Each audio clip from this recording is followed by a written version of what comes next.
All right, let's go back to Kenny Roda. Kenny's standing by, and Kenny is one of our regular contributors right here on Dogs on the Run. Again, if you want to participate in the program. Put her on. Sorry, Eric. Vote Kenny. Kenny, vote. Vote Colleen. Kenny with his Ohio State sweater on this morning. Speaking of his Ohio State sweater, you can watch Kenny tomorrow night after the Ohio State-Northwestern game. He'll be on with us, and Matt Wilhelm will be on. The three of us will break things down after Ohio State hopefully stays undefeated with their next biggest test of the season against Northwestern. Again, if you want to get a hold of us or you've got a question for any of us, 216-431-3820 or on Skype, Dogs on the Run. All right, Kenny, let's talk about last night's game, and in particular, Brian Hoyer. What do you think is up next? Because yesterday during the game, if you watched it on NFL Network, like most of us did, you'd think, I think he's done for the season. I think that's the big fear today, and I think that's the news that no Browns fan wants to hear. No, we don't want to hear that because of how well he's played in the short time that he's had the ball as the starting quarterback for the Cleveland Browns. So hopefully once the swelling's down and they have that MRI, they'll be able to determine if indeed he is done for the season or if it's just going to be a 2 to 4 week situation where he'll need some rehab and then he could return. So I think Chud and Norv and Joe Lombardi and Mike Banner. Can we combine them together? Dr. No and Mr. Freeze, right? You know they're hoping that he's okay and he'll be able to return because they felt that he gives them the best chance to win. But you also have an experienced backup quarterback in Brandon Whedon. Granted, it's only 1 year and, 3 games now or 2 games. So at least you have somebody to go to if indeed Hoyer is done for the year. But let's not jump to conclusions just yet. Kenny, one of the things that bothered me, and I know everybody's happy about being in first place, but let's get a reality check on a couple of points in this Browns football team, and that's running the football. You cannot, Willis McGahee, 26 carries, 72 yards, at 2.8 yards a clip. That is not going to close out games. That's not going to help you set up your offense, and they still cannot score in the red zone running the football, and those are big concerns if you're a Browns fan. They did last night, though, Mike. They got a touchdown last night on the ground, their first one of the season. And the fact that the yards per carry is not high is somewhat bothersome. Yeah, no question about it. I put some of that on the offensive line, not so much maybe the running back, because with Trent Richardson, he averaged, 3.5 yards per carry? But, Kenny, when they scored, that was 7. The burst. When they scored, that was 7 times inside the red zone. But at least they tried to run the ball, that way the opposing defense just couldn't tee off on Hoyer or Brandon Whedon. You have to at least show a running game and hope that it gets better as the season progresses, and that's on the offensive line. They did score, but there's an asterisk next to it. I think it was 7 times inside the 5 they tried to run the football and penalty-aided, and they finally scored. And that were set up. Buffalo had a penalty-aided touchdown when they ran the ball down there as well. Yeah, they did on a PI. Penalties. I don't care how many times it takes you to get in. Just get in the end zone, score touchdowns instead of Phil Dawson kicking 15 field goals a game, as we've seen for the past 14, 15 years. They have to try and run the football. It's not one of the best running games, you're correct, in the NFL. It's not, but it's got to get better, and that's through practice. That's through Norv's offense, trying to figure something out to get them some runs, and that's through that offensive line with Sean Laval back last night. They looked a little bit better running the ball, not great, but a little bit better with Laval back there over O'Neal Cousins. Thank God, he's on the bench now. So maybe this is something that, they'll, I don't want to say perfect, but they'll get better at in the time that they have before their next game against the Detroit Lions. Yeah, but Kenny, you know Browns fans as well as we do, and here's what they're saying this morning. Wow, I saw Willis McGahee last night. What do you have, 70-some yards? 72 yards in last night's game. And I'm looking at Trent Richardson to see what he's done. And you know what? Willis McGahee in one game has as many yards as Trent Richardson has on the entire season. And I think that's the way Browns fans are looking at it. And they want to look at Mike Lombardi and go, you know what? It was a good trade.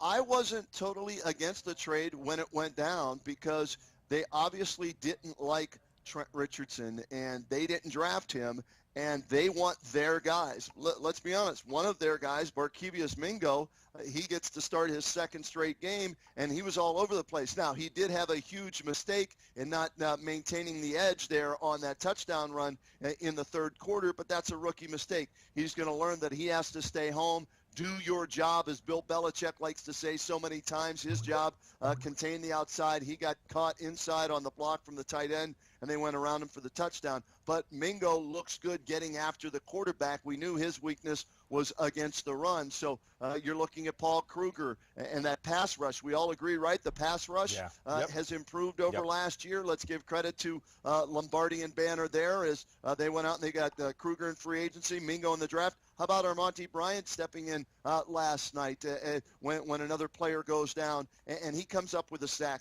late in the game? I too was concerned, like everybody else, with Mike Lombardi and Joe Banner taking over, but some of their moves have panned out so far. This team is 3-2, regardless of who they played or why maybe they won the football game with a starting quarterback going down with an injury. They're 3-2. How many of us thought they would be 3-2 after 5 games? Not me. Nobody. And the other thing about Armonte Bryant being able to get in there and contribute last night is it makes last year's draft look a little bit better. It looks more than Mingo. Absolutely, and I was making fun of it as well. They hardly drafted anybody. I thought they were going to sign Mike Cairns and Andy Baskin as free agent walk-ons to fill some of the positions on special teams.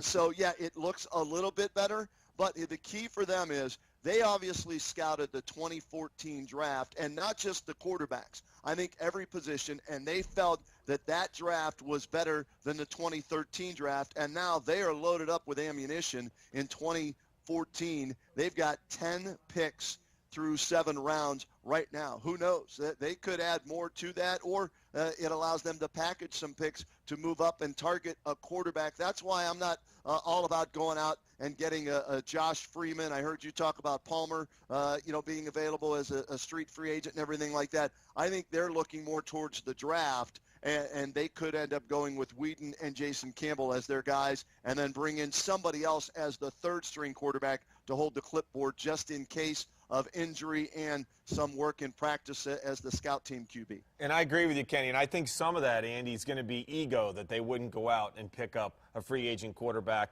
with Lombardi and Banner, to let everybody know. And part of that's ego, part of it is to let the fan base know we've got this under control. We can win with the guys that we have. We proved it. We're winning with the running backs we have. We brought in Willis McGahee. We dusted him. Bring in a third-string quarterback. Not necessarily. Yeah, you are. Not necessarily. Listen, you need someone to run the taxi squad on the other side. So no, you don't. Yeah, you got to bring somebody else in. Who's going to run the scout team? Marquise Gray.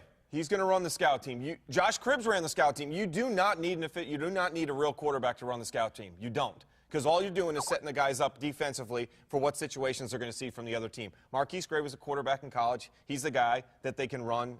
They have brought in certain guys, situations. Think about That's your scout too. team. They could go week to week with that. True. If they're playing a team that they don't feel that Gray or Jason Campbell can fit the mold as the scout team quarterback, they could go out for 1 week and bring somebody in and then release him after that week. Maybe a guy that played for that team that's still out there to get some of their play calls and their verbiage down and things along those lines. So that's still a possibility by bringing him in for a week, releasing somebody, from the practice squad or from the roster and move him to the practice squad and keep a guy for a week and then get rid of him. So that's another possibility for this team right now too. All right, Kenny, we will talk to you again in the next hour, so maybe about 15 minutes we'll check back in with you. Thanks, Kenny. All right, I want to talk a little Ohio State with you when we come back, too. So. Thanks, sounds Kenny. good. All right, plenty of stuff to talk about. Again, we want you to get involved in the show, and you're going to do that on Skype at Dogs on the Run, or give us a call at 216-431-3820. In fact, Amy McShane, who's with the Western New York Browns backers out of Buffalo, joins us right now. We are glad to have you on, Amy. Hi, Amy. What'd you think of the game last night? Oh, guys, it was crazy. What an up and down trip. It was fantastic. All right, so where are you? First, let's just kind of set the scene for us last night. You're where in Buffalo, and what was it like? Well, we watch our games at a place called Tony Rome's in West Seneca, and we've been going there for about 3 years now, and we usually have a nice big table set aside for us. Last night was no different, except that last night we were surrounded by a sea of screaming Bills fans. So it was a little intimidating. I mean, we always have a couple of Bills fans with us every week anyway, but last night was a little different. Amy screaming and then crying somewhere around 3 minutes left in the game? You know what? I'm a little hoarse myself. I got to apologize. It started out very enthusiastic, And I don't know if it was because it was a work night or the way the game was going, but things really petered out pretty quickly towards the end there. Amy, I have visions of you in the old Schoolhouse Rock videos that we used to watch when we were a kid. I'm sure you're too young for that, Amy. But there No way, I've seen them. there was, did you remember? I think it was Conjunction Junction. Conjunction Junction. And they were what's your like, function? "Yay, I'm for the other team" at the end. And that's the vision I have of you this morning. Yeah, no, it was cool. Everybody was cool. We didn't really have any problems. The owner's a great guy. He's always real good to us. So, yeah, it was a lot of fun. It was a lot of yay and then boo and then yay and then boo. We all kind of switched sides the entire night. We're like, oh, this team's terrible. Oh God, I can't believe they're winning. It was bananas. Amy, just your assessment last night, and I think when everyone saw Brandon Whedon walk back into the game last night, we were all like, ooh, what's this going to be like? Yeah, it's funny. We were all reading on Twitter people talking about how some of the fans last night didn't sound too excited about the fact that Whedon was coming back in. I think once he got his legs under him, things did improve. And, I'm internally hopeful. If Hoyer doesn't make it back real soon, then, maybe he'll be back up to speed and things will be better. I don't know that Hoyer should take all the credit for how well the team's been doing the last couple of weeks. So, it might not be as bad as everybody thinks. Yeah, you're right, and you got to give the defense a lot of credit in just the way Absolutely. that they've been playing, especially the last 3-4 weeks. So I think you're right. There's a lot of things to be positive about, and I think a lot of Browns fans right now kind of crossing their fingers and on both toes and fingers that Hoyer gets back and it's not a serious injury. Yeah, I'm right there with you. I mean, I'm just enjoying this moment right now. I'm very happy. Things are going good. This is not a normal feeling for me in Week 5, so I'm pretty happy. All right, Amy, enjoy it today, and be sure to tell all your friends there in Buffalo, sorry you lost last night.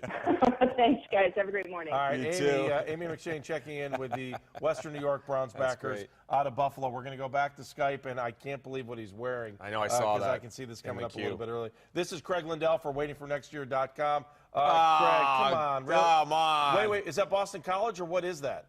Boston University. Okay, that's Okay, okay. so The he's got- Terriers, we're okay. He's got his Boston University shirt on if you're listening in your car, so we can't get too mad at him about that. Craig, I just want to make sure before we get into this conversation about the Browns last night, is the drum set still in the background? Yes, Okay. it absolutely is. I don't know if you could see it, but it's We there. can't. Do you have any other musical instruments in there? Yes, I have guitars. I have wow. everything. Okay, so why don't we do this interview? Why don't you grab your guitar while we're doing this? Can you grab your guitar? All right. right. I'm not going to be able to hear you for a second. That's okay. That's We'll- okay. we'll That's talk all right. For a second. We You can keep talk. That's going. good. All right, so That sounds. Craig's from WaitingForNextYear.com. Very talented guy. Yeah, I like that. Yeah. I never realized how much talent he had. He's an excellent writer. Look at that. He's got If his you've had a pick. chance- Oh, he's good. Wow, I think he should compose some Dogs on the Run stuff for us. All right, He's got all a whole right, studio. Craig, can you do any better than this? And I want you to listen to this song real quick. Dogs on the run! Dogs on the run! Dogs on the run! All right, can you do better than that? I think so. All right. Can you do it off the top of your head? Dogs on the run. Dogs on the run. All right. Ah, yeah! Yeah, give it up. Where's the You chip? gotta Oh, wait, that's it. There we go. Sorry, pass it wrong way. Wow, that was great. I like it. All right, we're going to let you sing us out after we Yeah, talk you have about to this. sing us out for sure. All right, Craig, first of all, what's on right now at Waiting for Next Year about last night's game? Man, it's not quite as happy. It's very strange. I was almost happier and more satisfied with the Tribe loss than I was last night with the Browns win. I get it. Losing Totally Brian get it. Hoyer yesterday, who would have thought 3 weeks ago that I'd be upset at the loss of Brian Hoyer? But there was never anything more obvious to me than, Brandon Whedon did get better as the game went along, but when he comes in, his decision-making or, lack of speed in decision-making couldn't be more obvious, could it? No, it just felt like, you know what it felt like? It felt like it was the same as right after they traded Trent Richardson. It was that same kind of feeling like, season's done, it's over. And when we watch Brandon Whedon take a couple snaps and we watch the pocket close on him again and, sacks and he's rushed and he can't make the same plays that Brian Hoyer said, I think there was a genuine feeling, you're down 10-0, what's going to happen next? because this could be a long night. Yeah, but man, this team, this defense, they are so legit. I guess they can just keep on winning with the defense, and certainly the special teams helped a lot last night too. You can never really count on that per se, but it's hard to figure out exactly what the ceiling is now. It's very confusing, between the trading Trent Richardson and then finding Brian Hoyer and now being back to Brandon Weeden. It's never been more confusing to be a Browns fan. And that's the credit to the Browns fan, too, isn't it, Craig, that they're able, I think you made a great point right there at the beginning. Who thought I would be upset that Brian Hoyer is hurt and possibly gone for the season in week number 5? And that's the credit you give Cleveland fans, because they love this team with their heart. They're all in. All you've got to do is prove to them that you're putting your life on the line for this football team in this city, and they'll buy in. And it doesn't matter who it is. We've seen it all the way back to when Charlie Fry came in, won some big games, and Browns fans are like, oh, Charlie Fry, oh, my gosh. But it's also the roller coaster that Browns fans ride. But at the same time, just like you said, you were all in. You're all in with Brian Hoyer, and then, boom, he's down. And then you're like, okay, what are we going to do now? And then you're back to who's going to be the next guy to step up. But maybe this defense means that the roller coaster won't be so steep and the valleys won't be so low. Because this defense is better than just NFL caliber. This is a better than average defense. So we've been and good. I mean, the front office tried to build the defense, and the fact that they were successful trying to do something they were trying to do, I mean, that's got to make you feel good, even if you don't like the fact that they traded Trent Richardson. I still don't, but the fact that they succeeded in building something that they were trying to build gives me at least a little bit of hope that their competence will rise to the surface this offseason when they're trying to build the offense. Hey, Craig, let's just talk about this week in general for the city of Cleveland, because obviously you're a big Indians fan as well. And what a great week it was. Despite the fact that the Indians lost, I still have great hope for this team. But over the last 48 hours, we've seen this city be on the national spotlight twice between the Indians and the Browns, and I really think this was a great week to be a Clevelander. Yeah, really sticking it to GQ, aren't we? Yes, we are. I agree. GQ, yeah, that was the worst. It's sports the city. stupidest article I've ever heard. Why you're reading GQ for sports information? Yeah, no, is beyond me. I wrote about the Indians game yesterday because I thought Cleveland as a city needed that game. I think the Indians franchise needed that game. I kind of went back in time, and Chris Perez showed up in Cleveland in 2009 as a 23-year-old. He couldn't have possibly known that, this city was capable of being a baseball town. And I think it's good to prove to ourselves that we can still do it. It's good to prove to the team itself that we can do it, that we're a city worth performing for. That good things can happen here in the sports world, and that the fans will respond in kind. But man, it felt like a real long time since I've screamed my head off for an Indians game, and it was good to get back there and do it again. All right, you got to play us out. Play us out, Yeah, Craig. give us a good 30 or 40 seconds. Rip it. Just rip it, dude.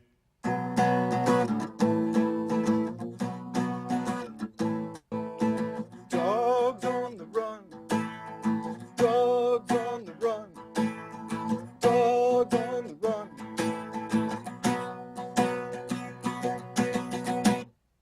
Awesome. Thanks, Craig. We appreciate it. Next week, a new instrument. I'll prepare something next week. All right, well, that was good stuff, though. Thank you, Craig. We'll make sure we read you on waitingfornextyear.com. Outstanding stuff every week. We appreciate it.